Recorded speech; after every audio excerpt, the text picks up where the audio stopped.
If you struggle to fall asleep at night or stay asleep, you know how maddening it can be, tossing and turning, staring at the clock, losing your mind. But if you use a few of these quick and easy tips tonight, you can set your mind at ease and prepare yourself for the best night of sleep ever. When the temperature drops in the evening, it cues our circadian rhythm to produce melatonin and tell our body it's time for sleep.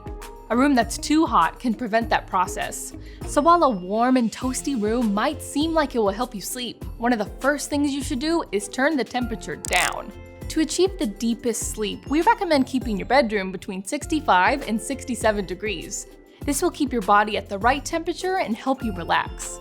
Not being able to sleep can be pretty boring. You're lying there with nothing to do for what feels like hours, and so you think, let me just look at my phone. Get rid of your phone. Get rid of your phone. Get rid of your phone. Get rid of your phone. Not only does the constant scrolling and tapping keep your brain from settling, but the blue light delays the production of melatonin. Consider keeping your phone in another room entirely to avoid the temptation to pick it up. Because aside from the blue light, the other thing your phone has is a clock. And when you're having issues falling asleep, constantly thinking about the time will only make things worse.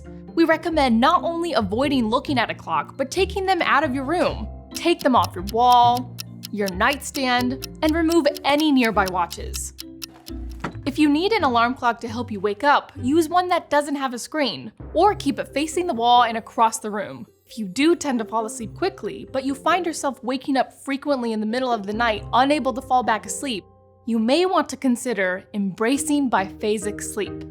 It's a big word, but it simply means that rather than getting all of your sleep all at once, you break it up into 2 segments. So if you find this is a sleep pattern of yours, try actually embracing it. Rather than lying in bed, tossing and turning, get out of bed for about an hour. Do some light stretching or light breathing practices. You might even do some light reading. Just make sure to avoid making it too strenuous on your body and brain. So alright, you've tried all of those things and you still can't sleep. Here's one more tip for you, and this one's easy. Try this simple word game. First, think of a random letter in the alphabet. Let's say we start with B.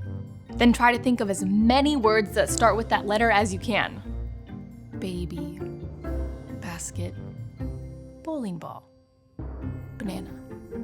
Then move on to another letter. How about C? Coffee, cactus, cars, calculus. The goal here is to focus your mind and let it become passive and at ease. Repeat as many times as you need to. Sleep may not come easy for you, but by using some of these practices, hopefully sleep visits you a little more quickly and stays just a bit longer. Sweet dreams, everyone.